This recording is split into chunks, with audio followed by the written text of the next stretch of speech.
అపరాత్రి గావు కేసులున్నారు. What not talking ఏమంటే 24 గంటలు నాన్ స్టాప్ గా ప్రాక్టీస్ చేసినా పాట మ్యూజిక్ 10 రోజులు కూడా నేర్చుకోలేమండి. ఏమైనా మీరు రాగుడు సంగీతం అనుకున్నారా? సరిగమ్మ 10 7 సార్లు ముక్కులు పెట్టేసి గంట తరబడి ఒక్కొక్కసారి లాగుతూ బీగుతూ కూర్చోడానికి ఆఫ్టర్ మీ మ్యూజిక్ ని గుడిగుడి కొంచెం ఉంటారా 1 minute లో నేర్చుకుంటుంది. కానీ మా మ్యూజిక్ అలా కాదు, ఇట్స్ ఓషన్, మహాసముద్రం. ఇందులో major scale, minor scale, left major, F minor, A B C D లేని వాడికి ఎంత చెప్పిన అర్థం. అంత కష్టమైంది ఆ సంగీతం. కష్టం మేడా? ఇందులో 3 అక్షరాలు పడతారంటే మీరు 3 చెరువు నీళ్ళు తాగాలండి. అలాగా? ఇది ఒక్కసారి అన్నది చూద్దాం.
మనదేదో సాపా సా తెలుగు సంగీతం అన్నారే, ఇది నేను ఒక చిన్న రాగం పాడతాను అనండి.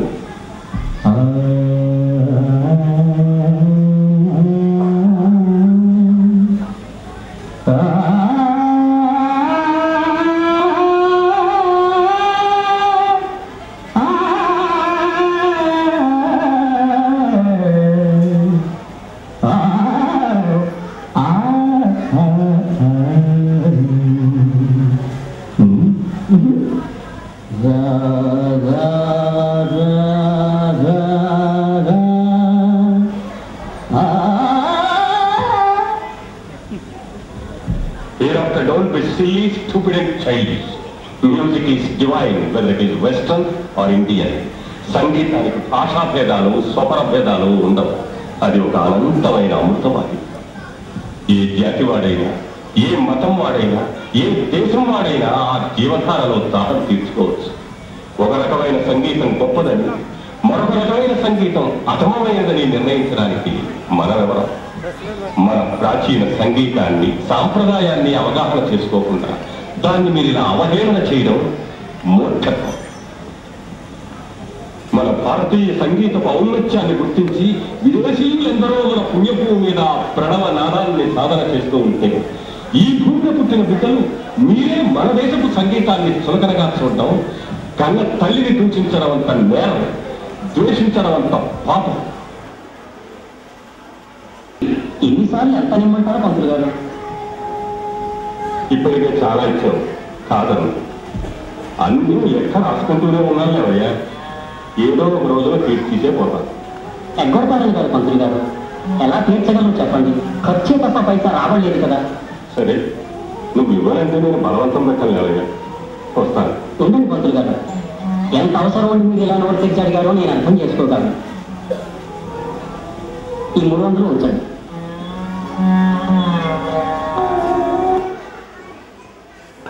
చాలా తప్పుతుందయ్యా. తాళం తప్పడానికి కారణం నేను చేసిన తప్పే కదా. తమకి కారణం వచ్చేసాడు. ఈ 12 ఏళ్ళు చేతులకి పని లేకుండా పోయిందయ్య గారు.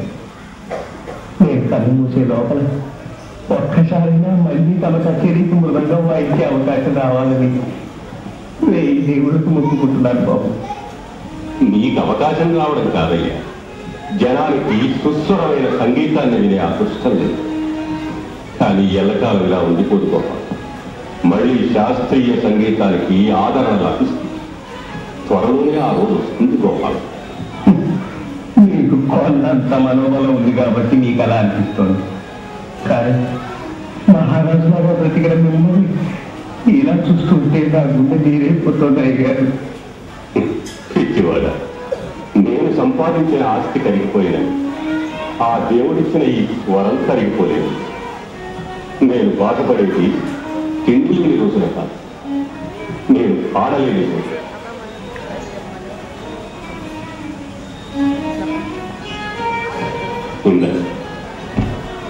ఈ డబ్బు తీసుకోపోవాలి.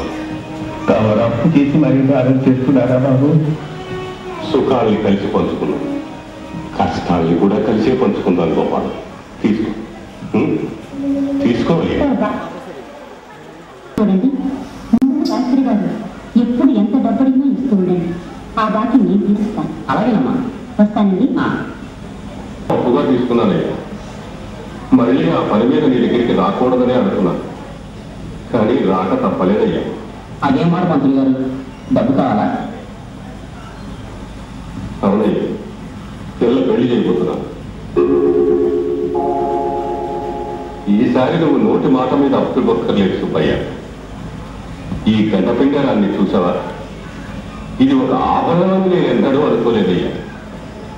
ఇది నా శరీరంలో ఒక భాగమేనని, కట్టెల మీద ఈ కట్టెతో పాటు ఇది గాలి పూడికైపోతుందని అనుకున్నాను తప్ప ఇలాంటి అవసరం వస్తుంది అనుకోలేదయ్యా. డబ్బు రూపంలో దీని విలువెంతో నాకు తెలియదు.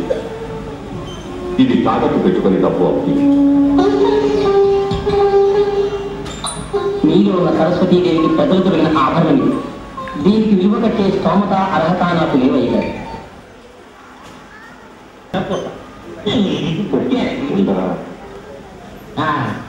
ఇక శుభరేఖ పని పూర్తయినట్టే. పోతే నువ్వు ఒప్పుకుంటావనే నమ్మకంతో నేను ఒక మాట ఇచ్చాను సార్. మన శేషాచలం గారి కాలు ఎవరో తీసుకుని రీమోడల్ చేసి దానికి రంగులు అవి వేసి ఆర్భాటంగా తయారు చేశారు సార్. మన అమ్మాయి పెళ్లి రోజునే దాని ప్రారంభోత్సవం కూడా. అలాగా? ఆ హాలుని నీ కచేరీతో పునఃప్రారంభించాలని వాళ్ళ కోరిక. వాళ్ళు వచ్చి నన్ను అడిగారు రా. నేను సరేనమ్మా. బాబుగారి కచేరియా?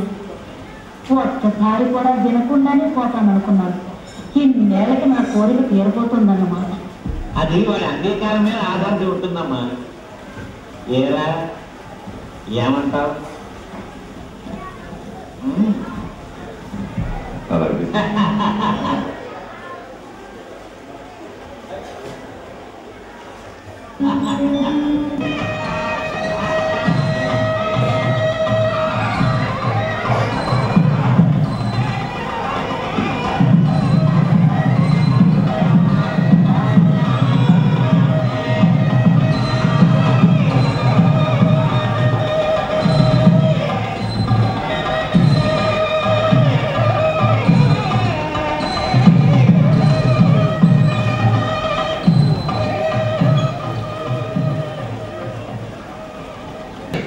ఈ కళామూర్తిలోని కళను వర్ణించి ఈ వ్యక్తి యొక్క వ్యక్తిత్వాన్ని గురించి రెండు మాటలు మీకు నేను విన్నవించుకుంటాను. గతంలో శాస్త్రి గారి గానం వినడానికి ఆహార గోపాలం ఆహారాన్ని టీవీతో గంటగా బ్రతకడం నాకు ఇంకా గుర్తు. ఆ వైభవం, ఆ వెలుగు నాకు ఇంకా కళ్ళ కట్టినట్టు కనపడుతోంది. కానీ కాలక్రమేణా సంగీతంలో అనేక మార్పులు వచ్చాయి. ఉదాహరణకు వాటైనా కాటైనా, కలిచైనా కొరికైనా అనే సాహిత్యము, మలేరియా వ్యాధిగ్రస్తుని వణుకు లాంటి సంగీతము తయారయ్యాయి. అనేక శబ్దాలు, కూతలు, కేకలు, అరుపులు, నిట్టూర్పులు సంగీతంలో చోటు చేసుకున్నాయి. ఈ స్థితిలో తన గానానికి ఆధారలేని దశలో శ్రీ శాస్త్రి గారు తన ఇంటి 4 గోడల మధ్య అదే సభావేదిక అనుకుని క్రిమికీటకాలు రసికత గల శ్రోతలు అనుకుని తన సంగీత సాధనని కొనసాగిస్తూ వచ్చారు. తన సర్వస్వము అయిన సాంప్రదాయ సంగీతానికి ఈ రోజు ఇంత ఆదరణ లభించడంతో ఈ బ్రహ్మర్షి మొహంలో కొత్త తేజస్సు కనబడుతోంది. 10 కాలాల పాటు శ్రీ శాస్త్రి గారు తన గణనామృతాన్ని మనకు విందు చేసే శక్తిని భగవంతుడు వారికి ప్రసాదిస్తారని నేను ప్రార్థిస్తూ ఉన్నాను. సెలవు. పాశ్చాత్య సంగీతపు పెను తుఫానుకి రెపరెపలాడుతున్న సాంప్రదాయ సంగీత జ్యోతిని ఒక తాపు కాగితానికి తన చేతులు అడ్డుపెట్టిన ఆ తాత ఎవరో వారికి 100 సహస్ర వందనాలు అర్పిస్తున్నారు.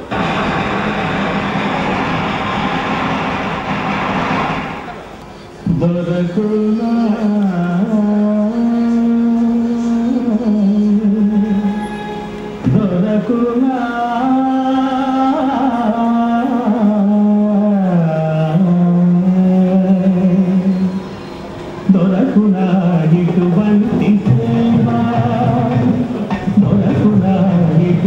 ఇటువంటి సేవ నీ పద రాజీవముల చేరు నిర్వాణ సోపాన మధిలోకము చేరు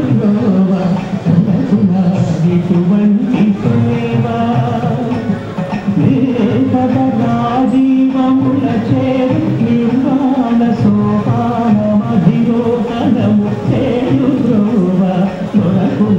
ఇటువంటి సేవ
is the national anthem. They have worked very hard. Even our children have worked very hard.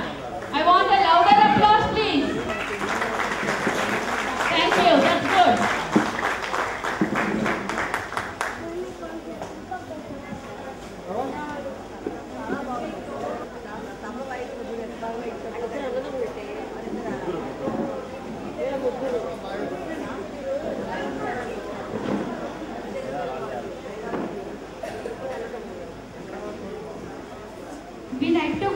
We like to thank Lord Ganesha for staying with us and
we express our sincere gratitude to the chief guests, honorable guests, parents, without whom our show would have been incomplete.